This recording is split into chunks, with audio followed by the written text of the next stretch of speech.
पुण्यात्मा परमात्मा कहते हैं गुरु मानुष कर जानते ते नर कहिए अंध और होवे दुखी संसार में आग गई यम के फंद। परमात्मा आपकी ट्रायल लेता है कि ये थी इस दास के स्थान पर मैं होता तो ये सामने वाला मेरे साथ जैसा आज इसके साथ व्यवहार कर रहा है ऐसा ही मेरे साथ करता। तो इस प्रकार आप जी को इन सत्संगों के माध्यम से वो भक्ति नाशक पॉइंटों से भी आगाह कराया जाता है कि जिस कारण से आपकी भक्ति इन कारणों से नष्ट होती है। फिर भी उन्होंने बार बार प्रार्थना करने से शंकर भगवान ने कहा कि जो मेरे मुख से वचन निकल गया अब ये वापस नहीं हो सकता, इतना अवश्य कर दूंगा तेरे गुरु जी की प्रार्थना पर कि उस नरक के अंदर तुझे यम के दूत दुखी नहीं करेंगे, रहना पड़ेगा 1,00,000 वर्ष तक नरक में ही, उसको मैं बाहर नहीं कर सकता। अब यहां परमात्मा कहते हैं मासा घटे ना तिल बध है, विद ना लिखे जो लेख और सच्चा सतगुर मेट कर ऊपर मारते मेघ। तो ये भगवान केवल उतना ही कर सकते हैं, इससे वो कम और ज्यादा नहीं कर सकते। जो उनकी किसी भी तीन ताप के कारण या प्रारब्ध के कारण जो भी उनको सुख या दुख है उतना ही मिलेगा। अब जैसे किसी मंत्री का मित्र हो कोई, उसकी सजा हो जाती है तो वो मंत्री उस सजा से मुक्त नहीं करा सकता, उसको जेल में तो रहना पड़ेगा, लेकिन उस मंत्री के प्रभाव से वहां के जेलर और कर्मचारी उसको कष्ट कति नहीं देंगे, ये अंडरस्टूड है, लेकिन रहना पड़ेगा जेल में ही। इस प्रकार कागभूषण बता रहे हैं कि मैं ऐसा नालायक था कि उससे पहले के आज मुझे पिछली इतिहास नजर आता है, क्योंकि मैं भक्ति पर हूं। मैंने असंख्य जन्म खो दिए थे, जो टर्न वाइज मुझे असंख्यों जन्म मनुष्य के मिले, लेकिन भक्ति मैंने किसी भी जन्म में बीज नहीं बोया भक्ति का, और उस जन्म में मेरा भक्ति का बीज बो गया। और वो बीज बोने का, भक्ति का बीज पड़ने का कारण मेरे परिवार का नाश होना था। अगर वो परिवार नाश ना होता, वो परिवार के वो तो क्षेत्र ही नाश हो गया था, तो वो मेरे लिए वरदान सिद्ध हो गया। आज मुझे महसूस हो रहा है वो कष्ट ना आता तो मैं उस जन्म में भी भक्ति नहीं करता, इतना नीच था। अब कागभूषण कहता उसके बाद मेरा 1,00,000 वर्ष के बाद फिर पुनः जन्म हुआ, भक्ति की कसक मेरे अंदर फिर भी बनी रही।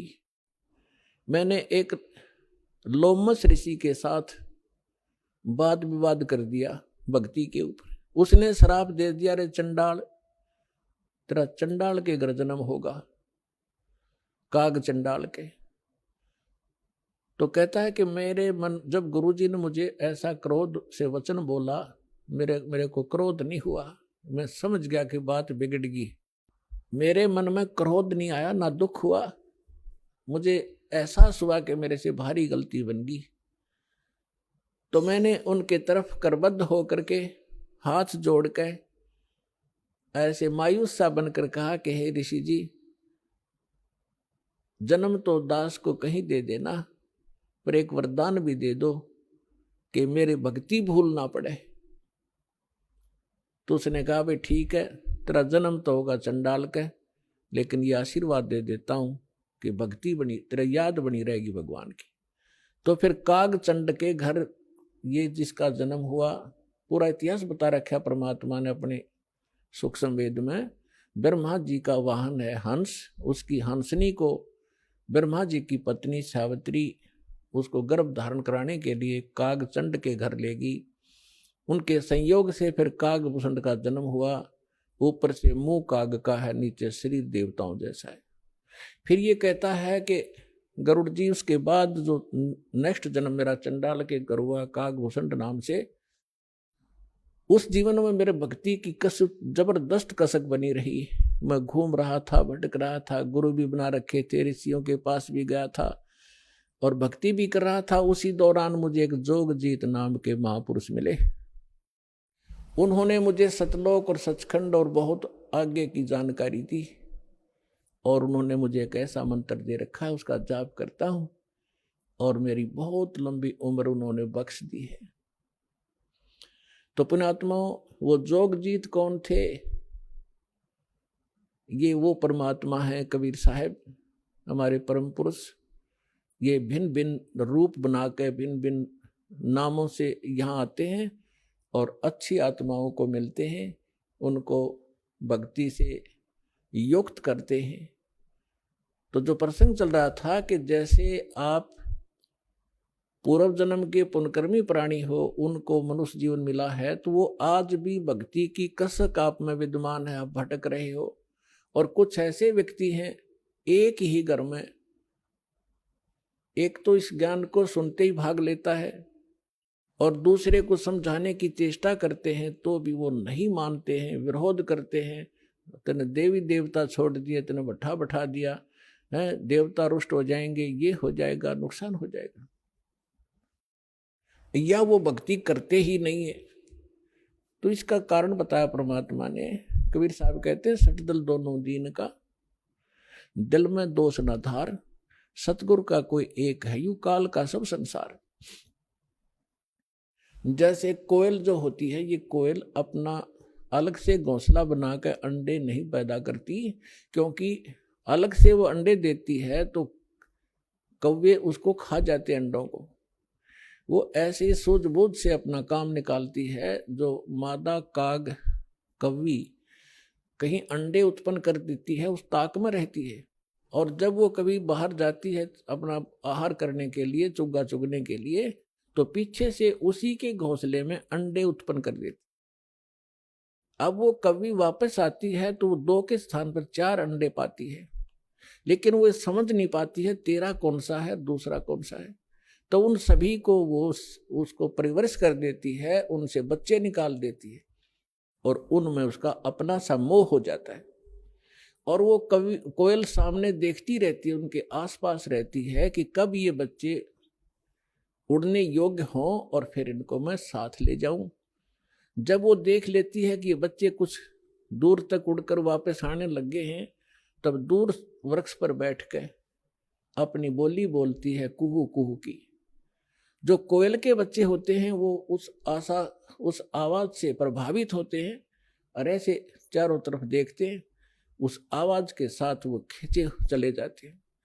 और जो काग वाले होते हैं उनका असर भी नहीं होता, वो अपने बैठे ऐसे ही।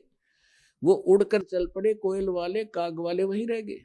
अब कोयल कभी दौड़ती है, उड़ती है पीछे पीछे उनके साथ कि मेरे बच्चे गए, तो कोयल और दूर चली जाती है, कुहू कुहू करती हुई उड़ती हुई, तो बहुत दूर निकल जाती है। कभी वापस आ जाती है कि कहीं पीछे ये बच्चे तो गए सो गए, कहीं पीछे वालों को हानि ना हो जाए, उनको छोड़कर वह वापस आ जाती है। तो कोयल वाले बच्चे अपनी माँ की बोली पहचान कर उसके साथ चले जाते हैं और काग वाले वही रह जाते हैं। घर घर के अंदर आज ऐसी स्थिति हो चुकी है। जो परमात्मा के पूर्व जन्म के संस्कारी हंस हैं, परमात्मा की इस बोली को, कोयल की बोली को सुनते ही फड़क गए और भाग लिए सतलोक आश्रम की ओर। और वो भी अगर शाने नहीं हुए हैं, अभी समझन जोगे जो शेष रह रहे हैं, ये भी हो सकता है, तो वो भी अगर कोयल के होंगे तो अवश्य सतलोक आश्रम बरवाड़ा में आना पड़ेगा उनको। तो ठीक इसी प्रकार पिछले संस्कार प्रारंभ से ये सब आपका पिछले संस्कार से आपको सब वस्तु प्राप्त हो रही है, लेकिन आगे की भी तैयारी करवानी है। जैसे कागभूषण का पिछला संस्कार नहीं था, ऐसा रीजन बन गया और उसके ऊपर इतना सत्संग की बौछार होगी, ना चाहते हुए भी उसने वहां रहना था। रोज ऋषि ने संत ने सत्संग करना था, उसका असर हो गया। अब जैसे किसी को सर्प डस जाता है और पहले मंत्रों से यंत्र ये सब जतन हुआ करते थे, गारुड़ एक मंत्र सिद्ध कर लेता है वेद का, और उस मंत्र से फिर वो विष उतारता है। तो उस जिसको सर्प ने डसा हुआ है वो अचेत पड़ा है, ना उस मंत्र की लैंग्वेज समझता है, ना आवाज सुन रहा है, लेकिन वो मंत्र फिर भी उसके ऊपर असर करके विष रहित कर देता है और वो सचेत हो जाता है। ठीक इसी प्रकार आज परमात्मा ने यही तरीका बनाया है। ऐसे साधन बना दिए, चिप बनवा दी, वीडियो ये DVD बनवा दी, सुबह दोपहर शाम की आरती कंपलसरी करनी पड़ेगी। अब घर के अंदर जो सदस्य नहीं भी नाम लेना चाहते, और ना सुनना चाहते हो, घर से बाहर कहाँ जाएंगे। आप अपनी आरती भी कर रहे हो, आप अपना मंत्र जाप भी कर रहे हो, आप परमात्मा की वाणी सत्संग भी चला देते हो देर सवेर, तो उनके ऊपर उस कागभूषण की तरह एक दिन असर होगा, और वो भी या राम नाम की कलम उनका भी चढ़ जाएगी एक दिन, और उनका पार होगा, क्योंकि भगवान का वचन है।